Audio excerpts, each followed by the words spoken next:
I came to my son-in-law's house for dinner. Comfort, wine, peace after arguments. It seemed that everything was returning to normal. But a call from the gardener shattered this illusion. Someone is walking around your house. When I got up to leave, my son-in-law grabbed my arm, too sharply, too confidently. Before we continue, please subscribe to the channel and write in the comments what time it is where you are now. My hands gripped the steering wheel hard enough to hurt. The text message glowed on the phone resting against the dashboard. Dad, come at 7 p.m., not earlier. 15 minutes had passed since Milton sent it. 15 minutes of me sitting here 2 blocks from his house, engine idling, trying to decode what those 4 words actually meant.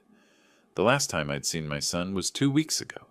He'd come to my office with spreadsheets and projections, asking for $150,000. Not asking, demanding. When I said no, he called me selfish. Grace stood behind him in the doorway, arms crossed, nodding along like a Greek chorus of disappointment. The door slam echoed in my memory louder than it had in reality. Now this, an invitation, a specific time. I turned off the engine and checked my watch. 6:58. Close enough. I grabbed the wine bottle from the passenger seat, a Napa cab I'd spent 20 minutes selecting at the store, debating whether reconciliation deserved $40 or $60. I'd chosen $60. Peace offerings shouldn't feel cheap. The walk to Milton's front door took longer than it should have. Suburban Austin sprawled around me, all manicured lawns and 2-car garages. My son had done well for himself, at least on the surface. The house was a modern craftsman with clean lines and expensive landscaping. I'd helped with the down payment 5 years ago. That felt like a different lifetime. I raised my hand to knock. The door opened before my knuckles touched wood. DeWitt! Grace's smile stretched too wide, showing too many teeth. She pulled me into a hug that lasted 3 seconds too long. My first alarm bell, quiet but persistent. We're so happy you could make it. Wouldn't miss it. I handed her the wine, studying her face. She'd always been hard to read, but tonight something felt rehearsed about her warmth. Milton appeared behind her, hand extended. Dad, good to see you. His grip was firm enough to make a point. He led me through the foyer, past family photos I'd seen a dozen times, toward the dining room.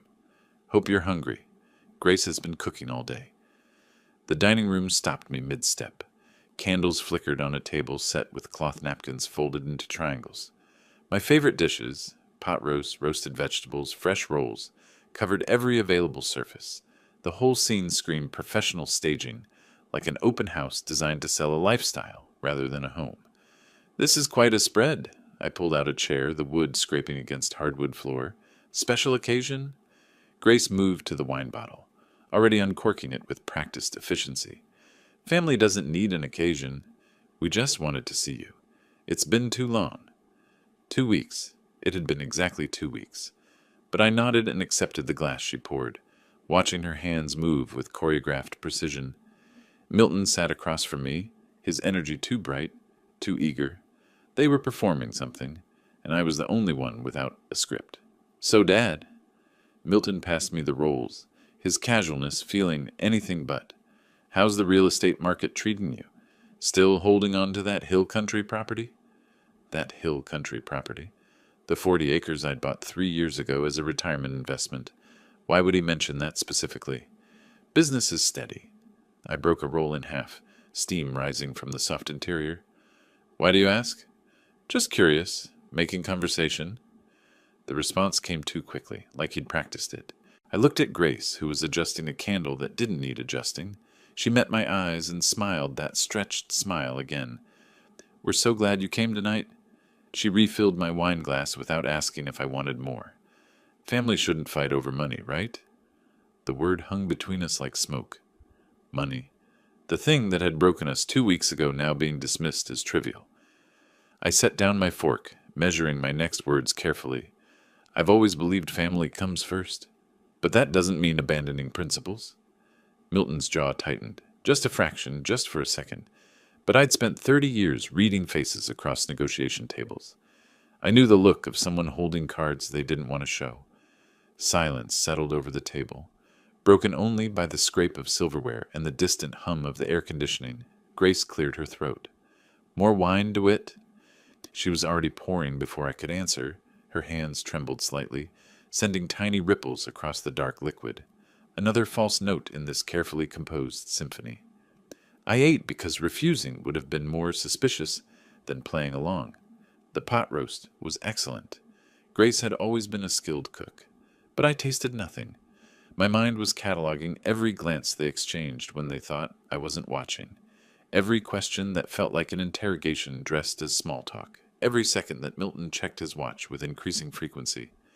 Something was happening here, something beyond a reconciliation dinner. I wanted to believe in the possibility of genuine forgiveness.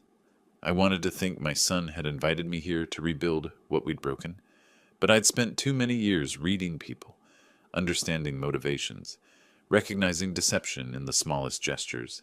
This felt orchestrated, staged, timed. My phone vibrated in my pocket. The sensation was subtle, but Milton's eyes snapped toward the movement like a predator tracking prey, his face drained of color. Grace's wine glass froze halfway to her lips. I reached for my phone, moving with deliberate slowness, and their panic became palpable. The dining room suddenly felt smaller, the candlelight oppressive. My hand closed around the phone in my pocket, and in that instant, I knew with absolute certainty that whatever was happening here, it wasn't about reconciliation at all. My hand closed around the vibrating phone. Milton's eyes locked on that movement with naked panic. Grace's wine glass stopped midair, suspended like she'd been frozen mid-gesture. The dining room contracted around us. I pulled the phone out slowly, keeping my expression neutral, even as my pulse kicked up. The screen showed 2 texts from Carlos, my gardener. The first, "Mr. Owens, are you home?" The second made my blood turn to ice water. "I hear sounds from your house. See light in your study. Should I call the police?" I read both messages twice, then a third time, making absolutely certain I understood what I was seeing. Someone was in my house, right now, in my study, where I kept documents, financial records, the safe behind the bookshelf that held $20,000 in cash and my mother's jewelry. The chair scraped against the floor as I stood. The sound seemed impossibly loud in the sudden silence. "I need to leave. Now." Milton lunged across the table before I'd taken 2 steps. His hand clamped around my wrist with shocking force, fingers digging into the tendon. "Stop! Dad, wait. Just give it 5 minutes. Please, let me explain." I stared at his hand on my wrist, at the white pressure points where his grip was cutting off circulation, at my son physically restraining me while someone robbed my house. "Explain what, exactly?" My voice came out flat, drained of inflection. "Why you needed me here at precisely 7 o'clock. Why Grace keeps asking about my hill country property." His face told me everything, the confirmation I didn't want, but now couldn't deny. The careful mask he'd worn all evening shattered completely, replaced by something desperate and cornered. Grace moved to block the dining room exit. The gracious hostess had vanished entirely, leaving behind cold calculation in expensive clothing. "DeWitt, if you just sit down and listen. Move. Now." I used the voice I reserved for negotiations gone hostile, for deals where being polite had stopped serving a purpose. 3 decades of authority compressed into 2 syllables. Grace's eyes widened, but she didn't step aside. Milton's grip tightened on my wrist. "You don't understand the pressure we're under. The debts, the opportunity. You have so much, and we just needed—" "You needed to rob your own father?" I typed with my free hand, thumb moving across the screen. "Call the police now. I'm coming home." Carlos's response came immediately. "Already calling.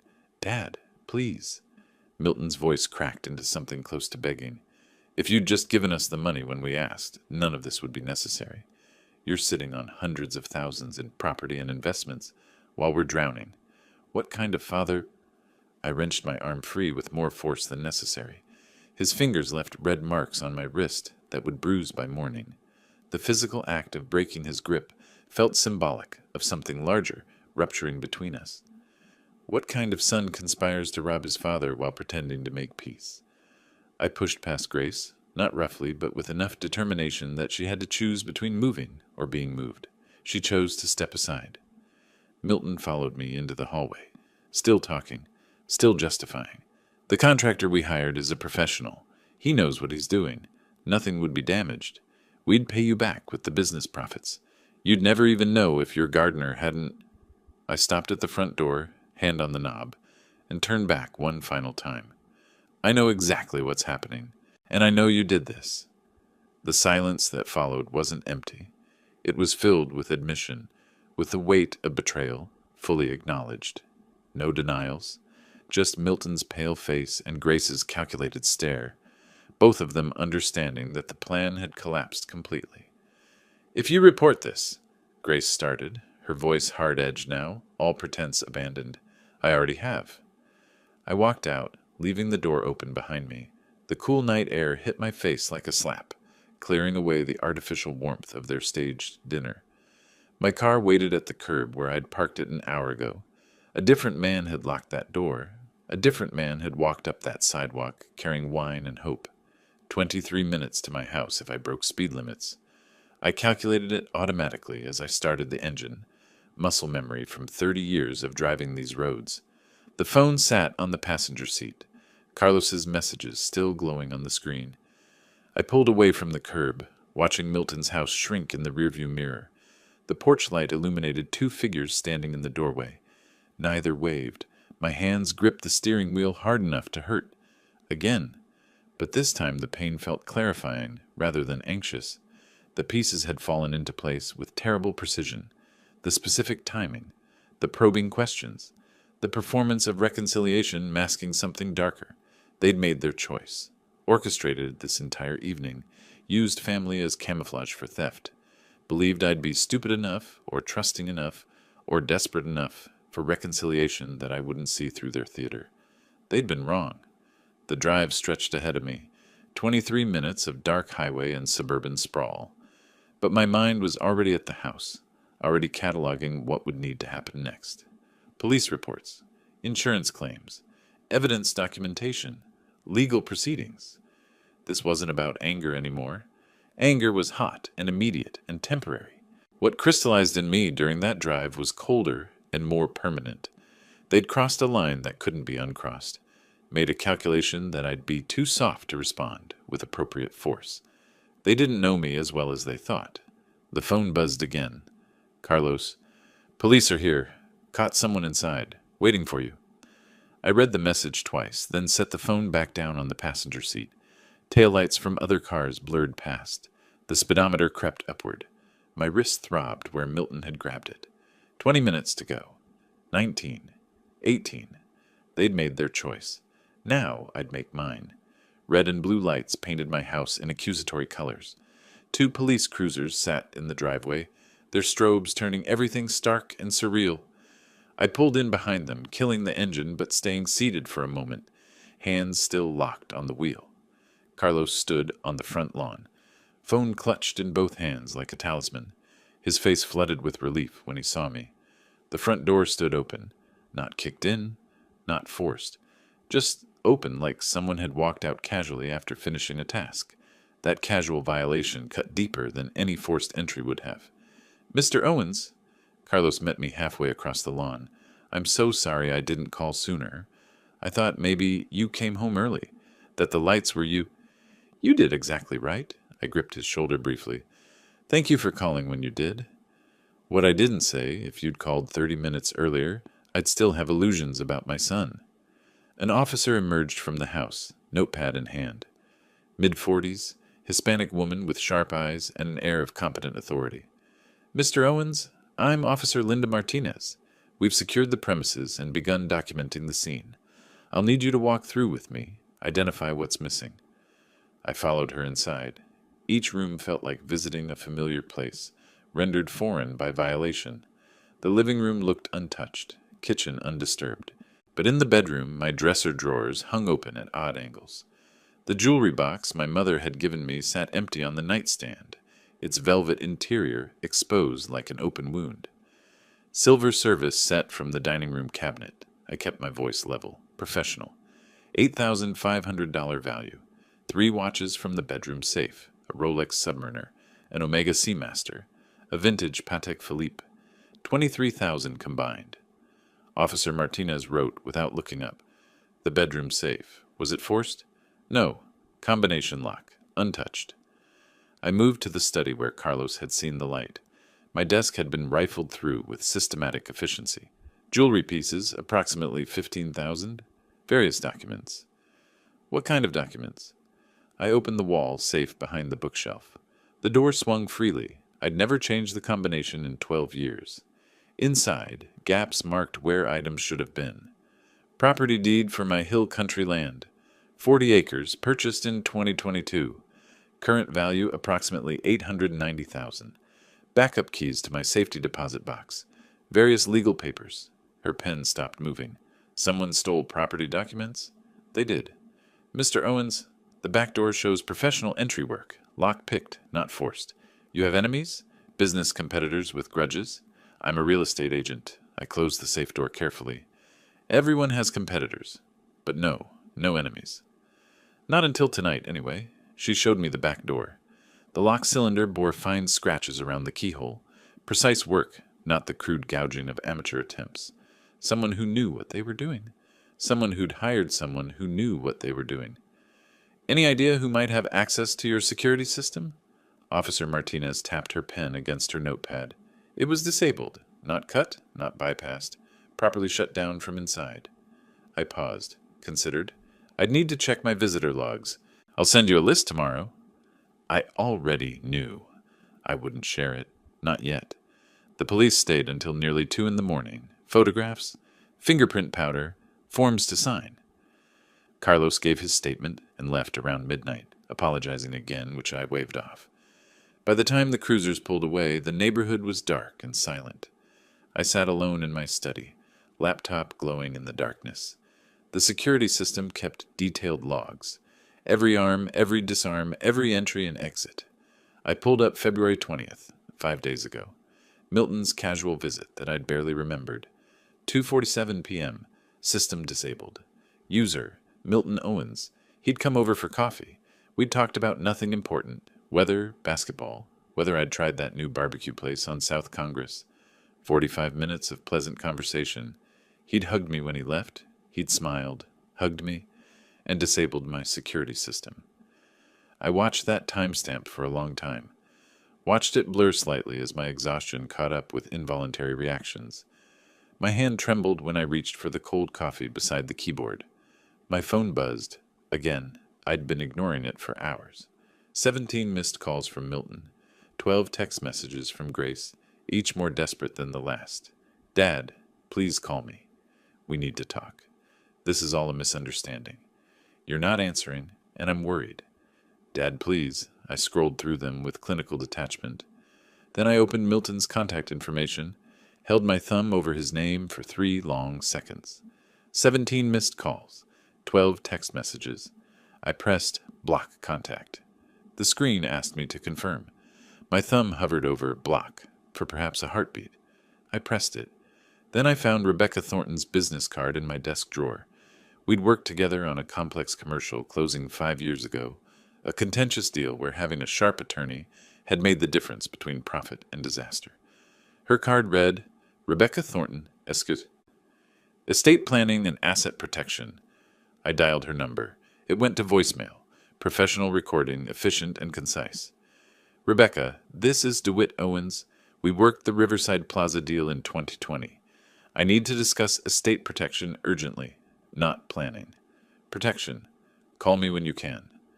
My voice carried no emotion, just business necessity. I set the phone down on top of the security log printout. Dawn was still hours away. The house felt too large around me, too empty. Every space reminding me of what had been taken, and more painfully, who had taken it. But I didn't cry, didn't rage, didn't break. I just sat in the darkness, making lists. What was gone? What was vulnerable? What needed protection? The transformation wasn't complete, but it had begun. The phone rang at 11:30. I was still in my study, still wearing yesterday's clothes. The coffee beside me had gone cold hours ago.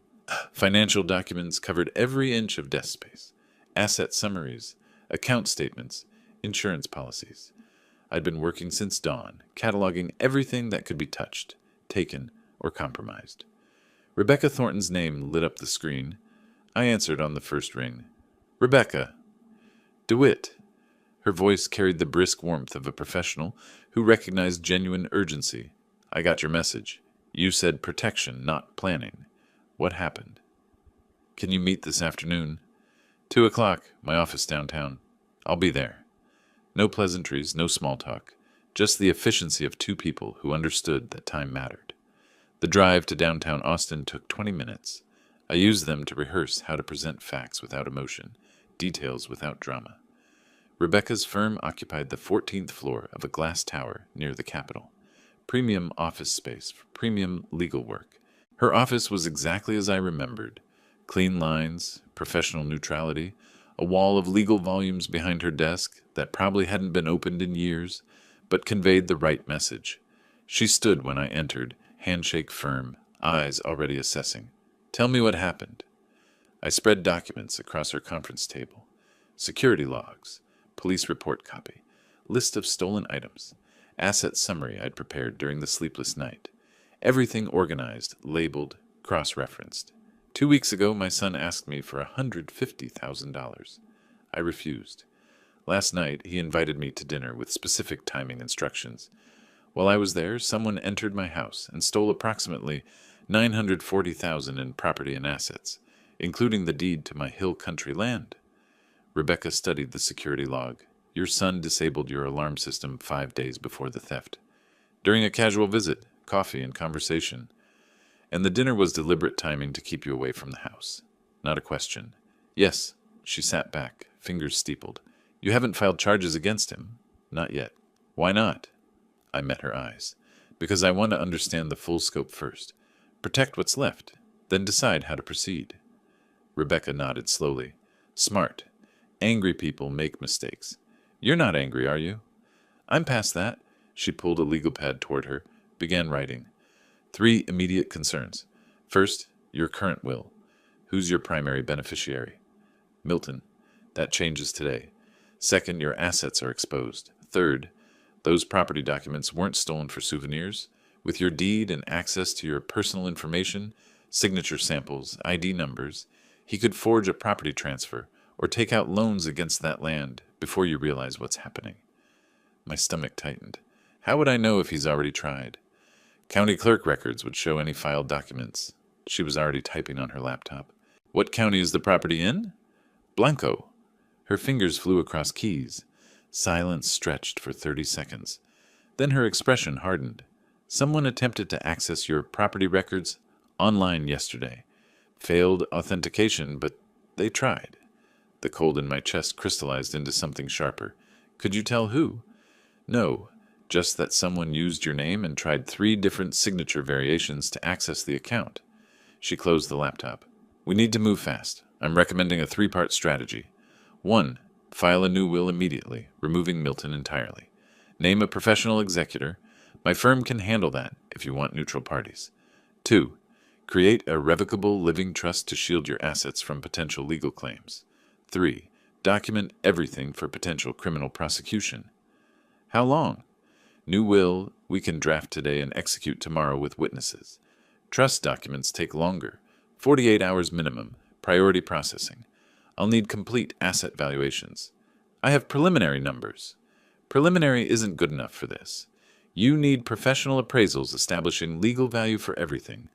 Real estate, vehicles, investments, personal property. She checked her calendar. I can have an appraiser at your house tomorrow afternoon. This will take most of a day. Whatever it takes. Rebecca looked at me with something like approval. Most people in your position want revenge. You want protection first. Revenge is an emotion. I need justice. That requires planning. Then let's build your fortress. The next 5 days became a blur of systematic action. Meetings with appraisers who photographed and cataloged every asset. Sessions with Rebecca reviewing trust structures and tax implications. Visits to the notary's office for witnessed signatures. Forms filed with the county clerk, the state registry, the IRS. I changed every password, every security code, every account access method. My bank issued new cards. My investment firm set up 2-factor authentication. The alarm company installed a completely new system with codes only I knew. Through it all, my phone buzzed constantly with ignored calls. Milton's number blocked, tried from other numbers. Grace's cell, their landline, unknown numbers that had to be friends' phones. Text messages piled up on Grace's thread. This is ridiculous. We need to talk like adults. You're being dramatic. Think about what you're doing. You're going to regret this. I read them with detachment. Documented them. Saved screenshots. Never responded. On February 26th, Rebecca called to confirm the final documents had been filed. Your assets are inside a trust that Milton can't access. Your will names my firm as executor. Everything's locked down. How do you feel?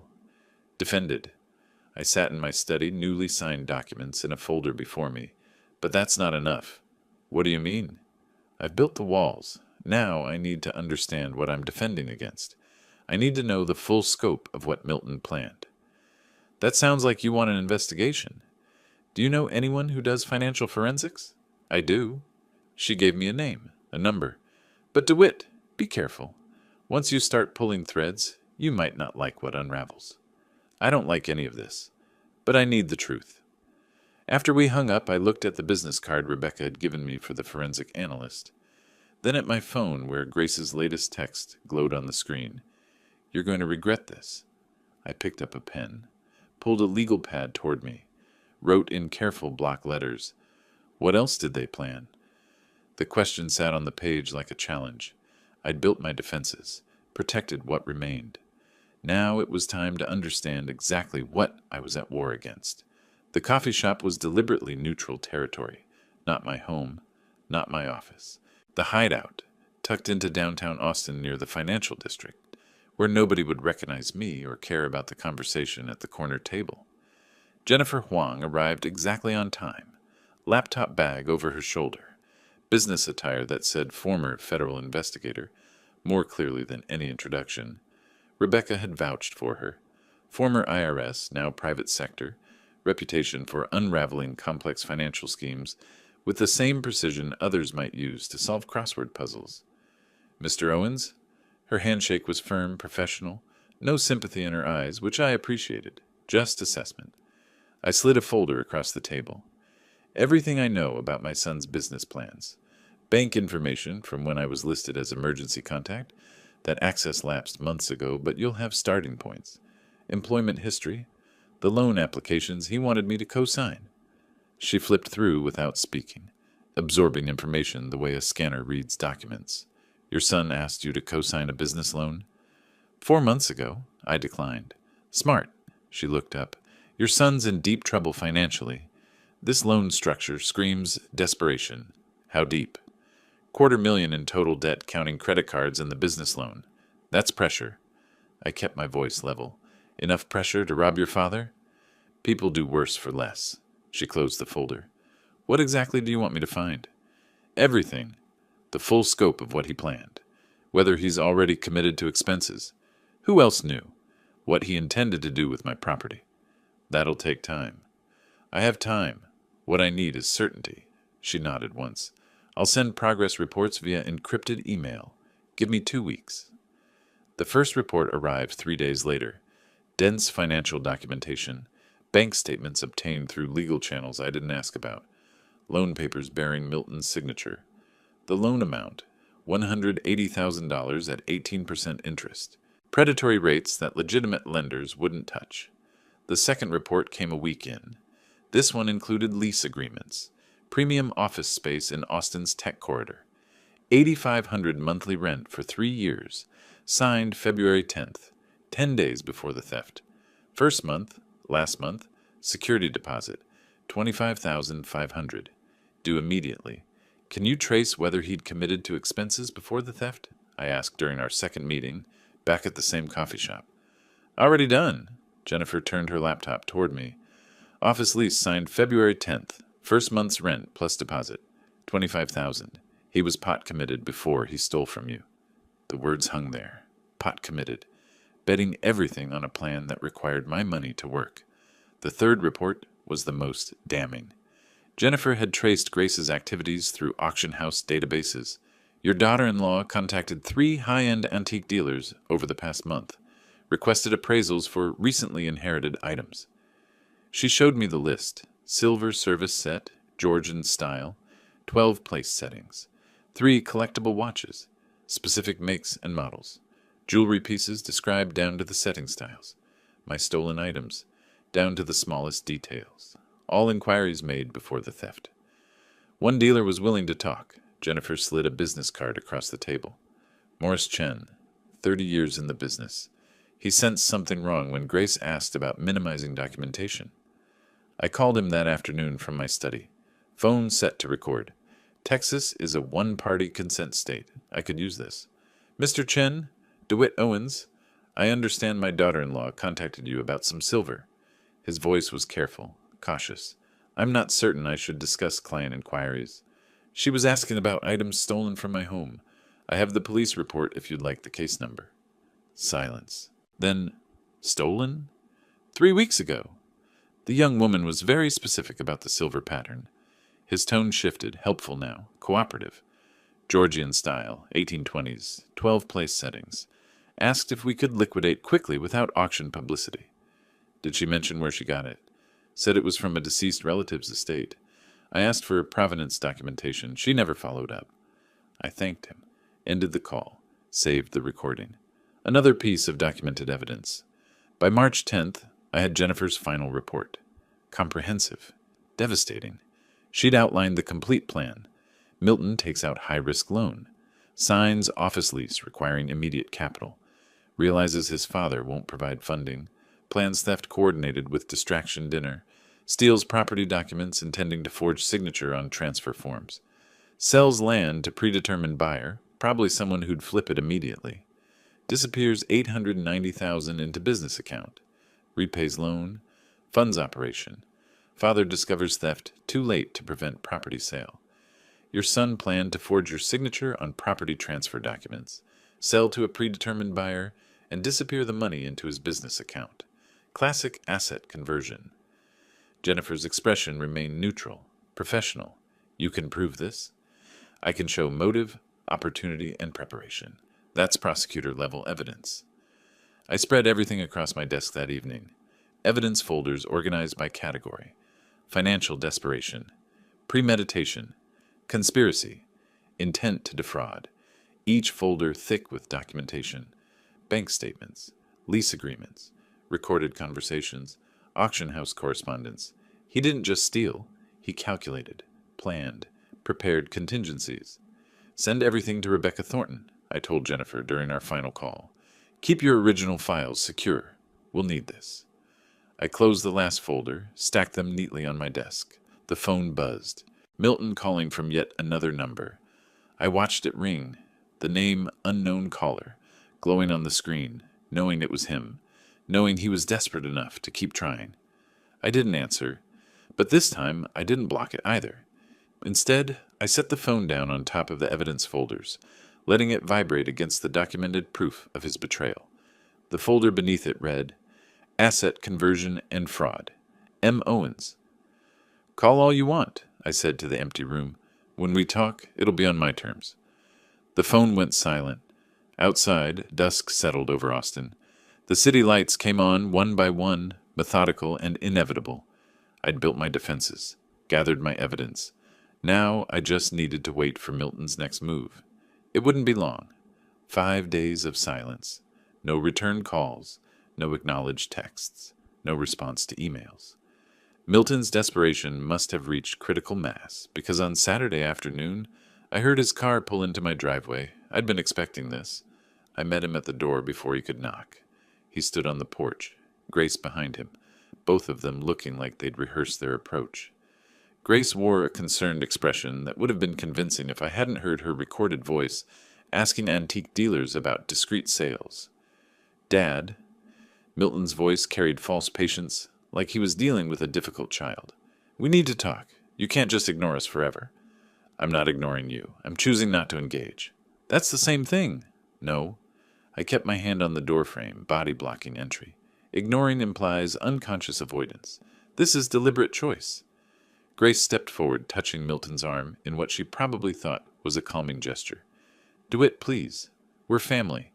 Whatever you think happened, I don't think anything. I know. I looked at her directly. Tell me about Morris Chen. Her face went carefully blank. Who? Antique dealer. You contacted him 4 weeks ago about a Georgian silver set. Asked about minimizing documentation for estate sales. Ring any bells? The careful blankness cracked slightly. Milton's eyes cut toward her, sharp and questioning. I don't know what you're talking about, but her voice had gone tight. I have the recording. He was very helpful once I explained the items you described were stolen from my home. Milton's jaw tightened. You're recording conversations without people knowing? Texas is a one-party consent state, completely legal. I know because Rebecca Thornton explained it before I called Mr. Chen. Rebecca Thornton? Milton's tone sharpened. You hired an attorney? Weeks ago, and a financial analyst, and changed my will, and created a trust that neither of you can touch. I watched him process each revelation, watched his face pale. Your office lease in the tech corridor? $8,500 a month. You signed it February 10th, 10 days before you robbed me. That's not... We didn't... He stopped, recalibrating. We borrowed. We were going to pay you back. By forging my signature on property transfer documents. His silence was confirmation enough. Grace shifted tactics, stepping forward with hands raised in supplication. You're our family, our only family. Do you know what it's like to watch you sit on all this wealth while we're drowning? You have everything, and we have nothing. You have jobs. You have this house. I gestured toward Milton's Acura in the driveway. You have choices. What you don't have is entitlement to my assets. We're your son, Milton's voice cracked upward. Your only child. What kind of father cuts off his own? The kind whose son disabled his security system while sharing coffee and small talk. The kind whose son planned to steal nearly $1 million in property. The kind who recognizes betrayal when it's documented in detail. Grace's concerned expression evaporated completely, replaced by something colder. If you pursue this legally, you'll regret it. We'll fight. We'll file suit for elder abuse, improper coercion regarding your will. Please do. I kept my voice conversational. Rebecca would love to enter my financial analyst's report into evidence. Complete documentation of your conspiracy. Grace's auction house contacts. Morris Chen's testimony. The timeline showing premeditation. Milton took a step closer, anger replacing desperation. You're destroying your family over money. No, you destroyed it when you chose theft over honesty.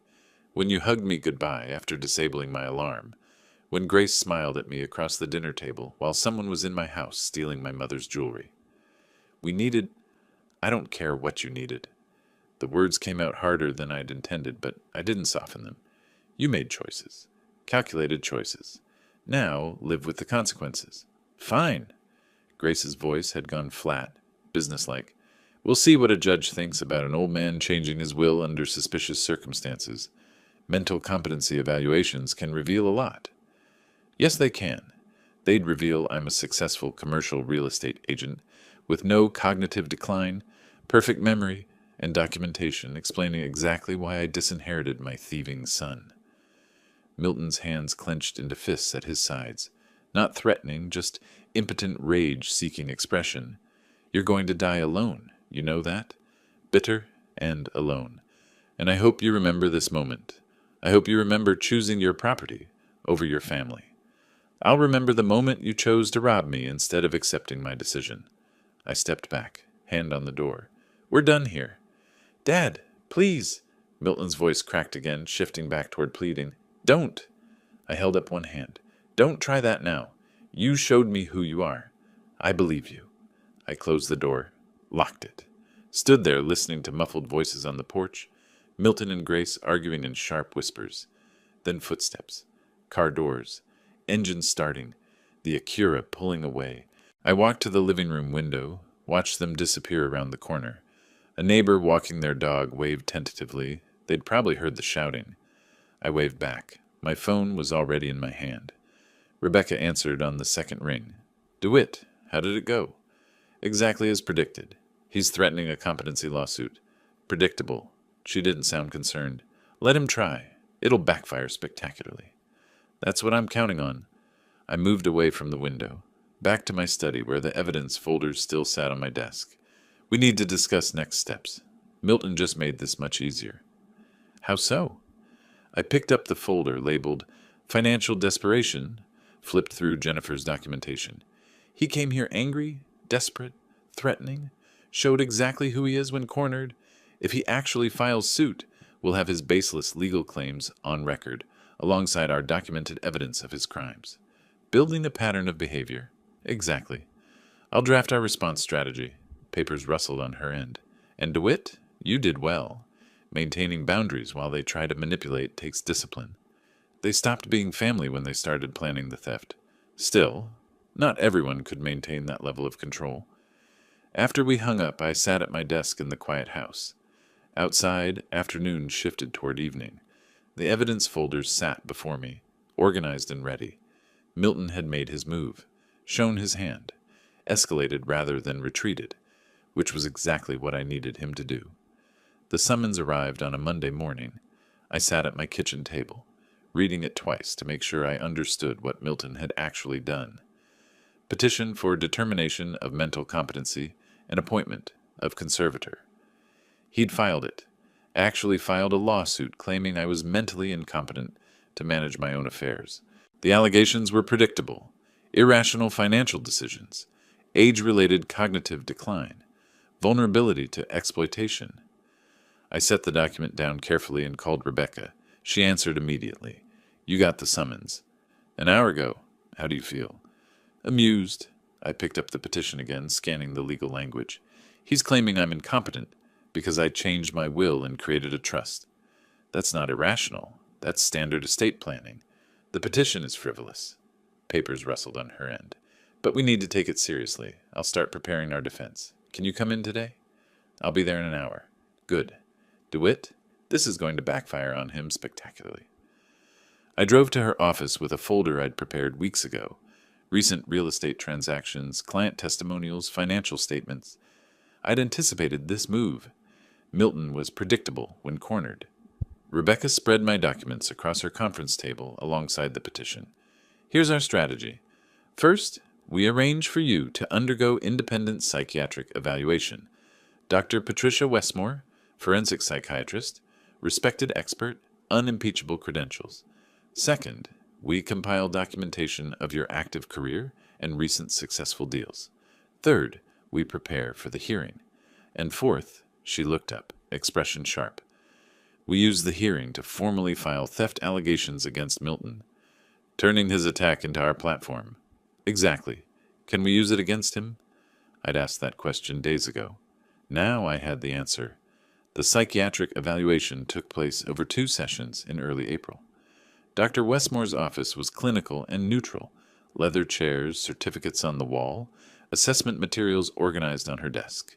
She was professional, methodical, treating the evaluation like a scientific procedure rather than a personal judgment.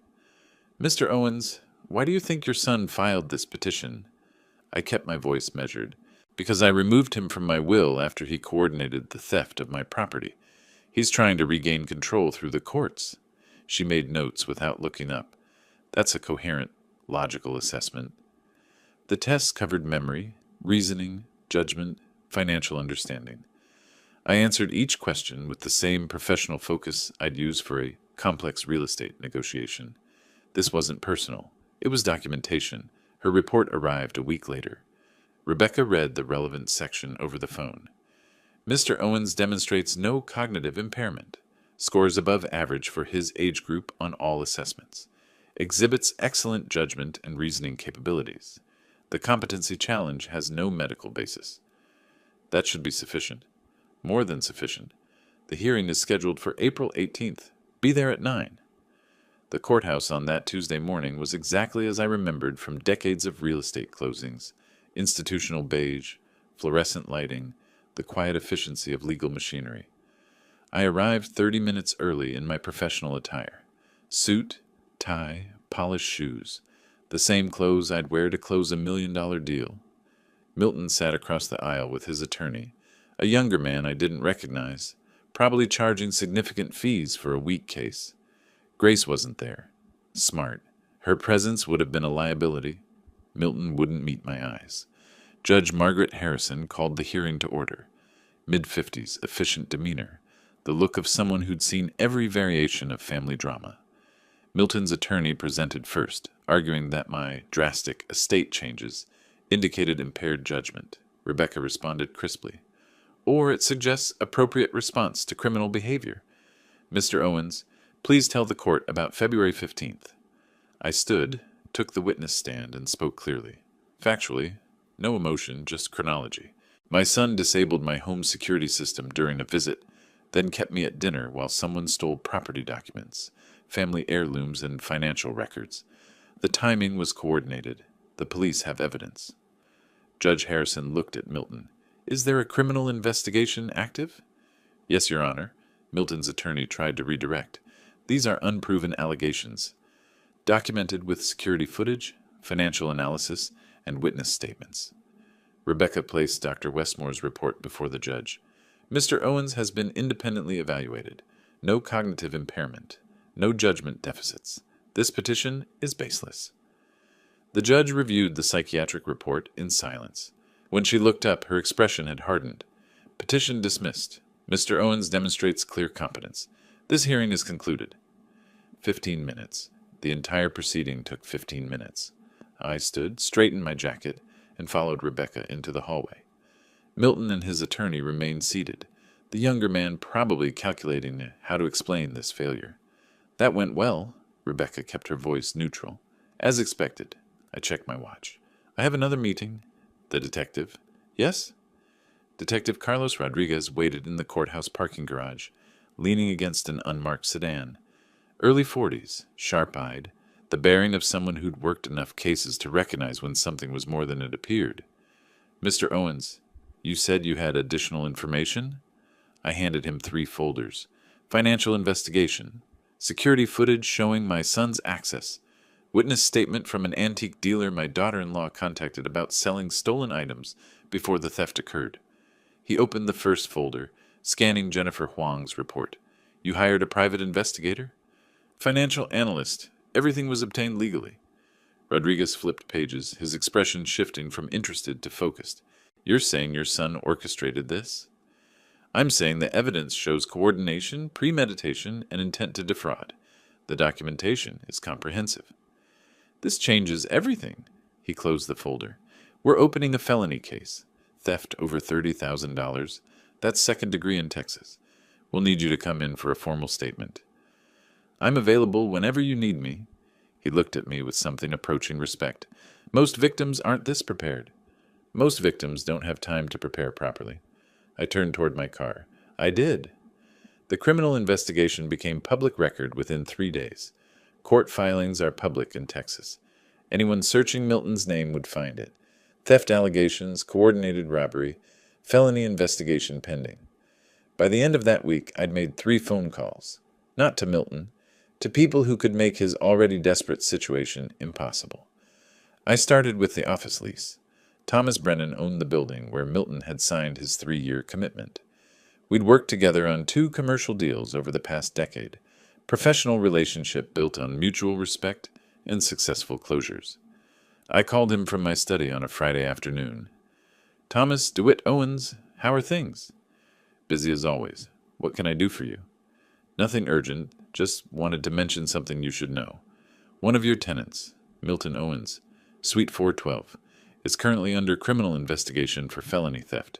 Public record, court filings available. Silence. Then, that's your son. Yes. And you're telling me this because? Because you have a business to protect. What you do with the information is your decision. I kept my tone neutral, factual. I thought you'd want to know before making decisions about lease renewals or payment arrangements. Appreciated. His voice had shifted to business calculation. I'll look into it. The lease had a standard clause about criminal conduct affecting tenancy. Thomas would find it. He'd act on it. Not because I asked him to, but because protecting his property values was smart business. The second call went to Karen Voss at First Capital Bank. Not Milton's loan officer. She'd never discussed client information with me, but the compliance department. Public service reporting. Ms. Voss, I'm calling to report publicly available information regarding a loan holder who may be involved in criminal activity. Case number is available through Travis County court records.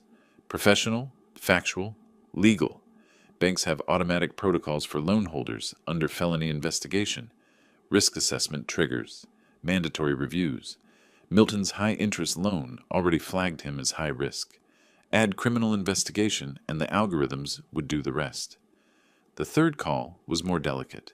Andrew Chen, commercial real estate attorney, who'd referred several clients to Milton over the past year. We'd closed deals together, knew each other's reputations. I met him for coffee downtown. Andrew, appreciate you making time. Always. What's on your mind? I slid a folder across the table. My son's under criminal investigation for theft, financial fraud, coordinated robbery. The court records are public. I thought you should know before referring more clients his way. He didn't open the folder immediately, just looked at me, assessing. You're torpedoing your own son. I'm providing factual information to protect your clients. What you do with it is your choice. Why tell me this? Because you value your reputation, and your clients trust your referrals. If Milton's business collapses under criminal charges, everyone connected to him gets splattered. I'm giving you a chance to step back before that happens. He opened the folder, read the first page, closed it. I appreciate the heads up. Professional courtesy. Andrew Chen stopped referring clients within the week. Word spreads in professional networks. Not gossip, just risk management. People protecting their businesses, their reputations, their clients. Milton's business inquiries dried up, his scheduled consultations canceled, his pipeline emptied. The bank's automated review triggered on April 30th. I didn't know the exact timing. I didn't need to. The mechanisms were predictable. High-risk borrower plus criminal investigation equals loan acceleration clause. Standard practice.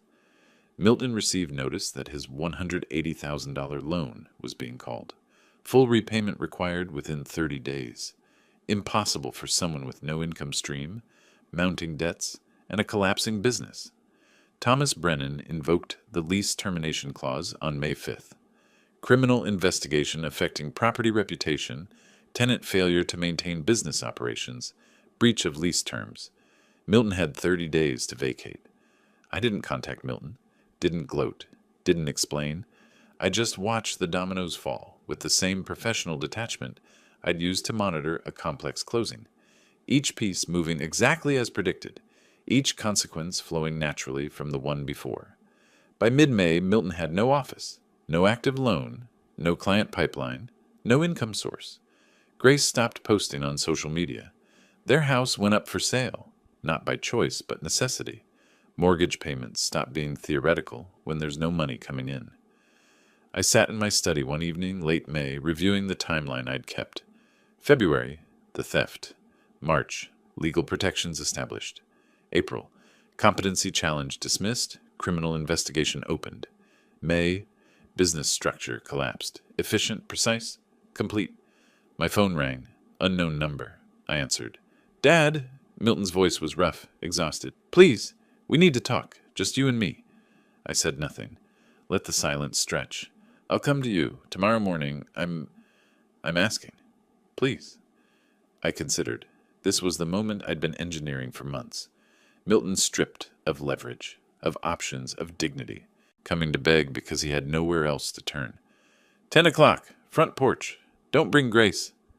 I hung up before he could respond, set the phone down on my desk beside the evidence folders that had built this moment, piece by documented piece. Tomorrow morning, Milton would arrive at my door with nothing left but desperation, and I would be ready. Milton's car pulled into my driveway at exactly 10 o'clock on a Tuesday morning in early June. I stood on the front porch, arms crossed, door closed behind me. The same position as our last confrontation, but everything had changed since then. He emerged alone. No Grace, no allies, no leverage. He looked hollowed out, unshaven, wrinkled shirt, shadows under his eyes that spoke of sleepless nights and mounting panic. The bank's 30-day deadline was 9 days away. June 15th. $180,000 due in full. Impossible. He approached slowly, climbing the porch steps like each one required deliberate effort. I waited. Let silence be my first weapon. Dad, his voice cracked slightly. I'm sorry. I made terrible mistakes. I was desperate and stupid, and I'm sorry. Please, just help me. I'm your son. I let the silence stretch. 5 seconds. 10. Watching him fidget, watching him wait, watching him realize I wasn't going to make this easy. You were my son. Then you became a thief who targeted his own father. I know, and I... He stopped, regrouped. I'll return the things I still have. The watches, some of the jewelry. I'll make payments on the rest. Just ask the prosecutor to drop the charges. Please. I walked into the house without speaking. Milton's expression flickered between hope and confusion. I returned 30 seconds later with a document I'd prepared 3 days ago. I'd known this conversation would come. Read this. He took it, scanning the first page. His face cycled through hope, understanding, and then anger as comprehension settled in. Public confession? Waive all inheritance? You want me to humiliate myself? I want you to take responsibility. Confess to what you did. Return what you can. Accept that you'll never profit from my death. Do that, and I won't push for prison time. You're asking me to destroy my reputation for your satisfaction.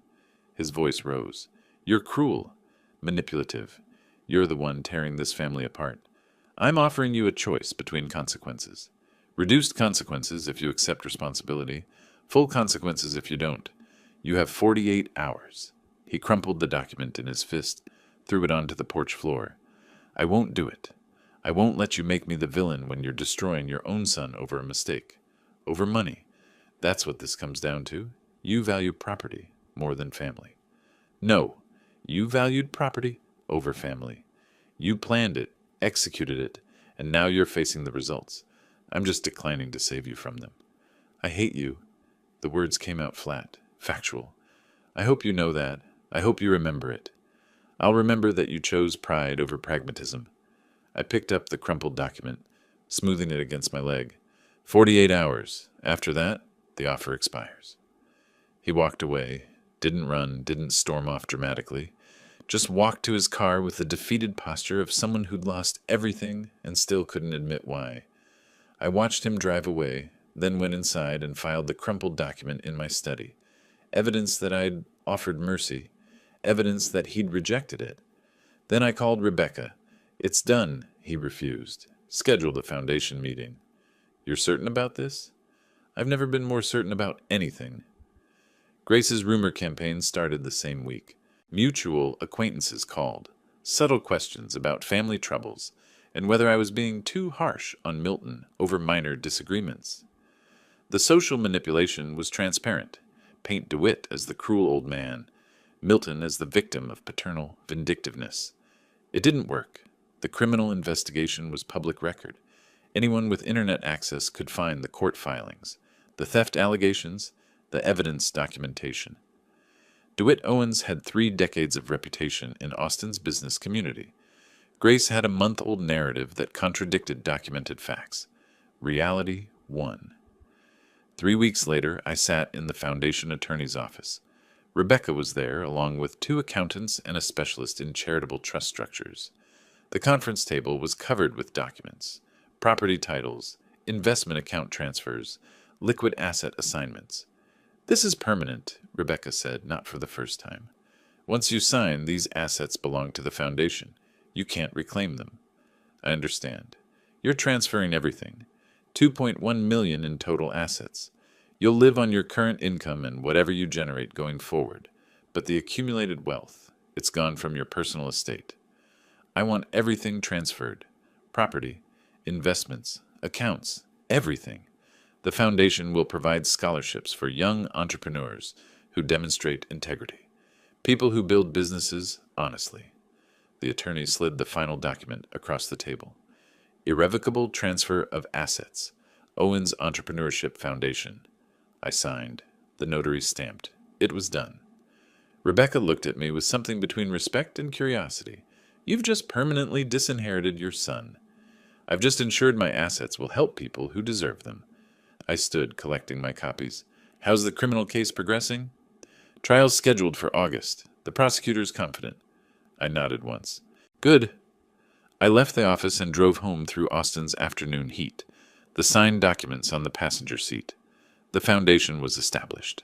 The scholarships would launch in fall. Young entrepreneurs with solid business plans and demonstrable character would receive funding to start honest ventures. Milton would receive nothing. Not from my estate, not from any future inheritance, not from any legal maneuvering he might attempt. The foundation structure was ironclad. I'd built something permanent from the ruins of our relationship, something that would outlast both of us, help people who'd never heard of Milton or his betrayal, create value where he'd tried to destroy it. The next morning I returned to work. A commercial property showing for a potential client. Contract negotiations on a retail space lease.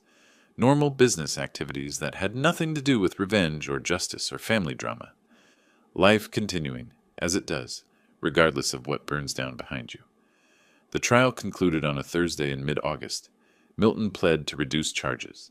The prosecutor couldn't prove every element of the original felony theft, but there was enough for conviction on criminal trespass and theft of property over $30,000. The judge wasn't sympathetic. I sat in the courtroom gallery, third row back, watching the sentencing. Rebecca sat beside me, professional and silent. Milton stood before the bench with his attorney, shoulders hunched, that same defeated posture from our porch confrontation. "Mr. Owens," Judge Harrison's voice carried the weight of considered judgment.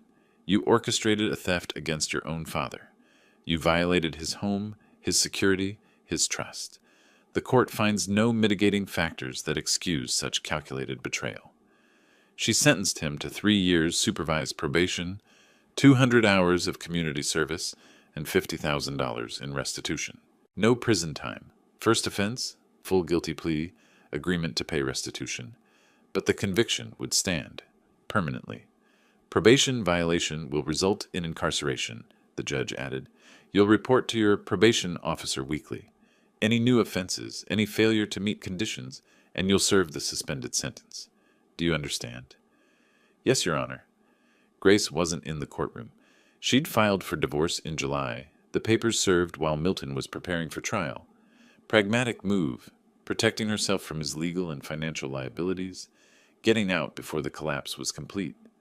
Smart woman. Just used her intelligence for the wrong purposes. The professional consequences followed automatically. Milton's real estate license was revoked. His IT consulting certifications were suspended. Professional associations expelled him. Standard procedures for criminal convictions in licensed fields. By September, he'd moved into a small apartment in North Austin, working retail to cover living expenses while paying restitution. The house sold for less than the mortgage balance. Grace moved to Houston for a fresh start with someone she'd probably been seeing for months. The criminal investigation wrapped up. Detective Rodriguez closed the case file with a note of satisfaction. These types of family theft cases rarely ended with actual convictions. The foundation awarded its first 3 scholarships in late September.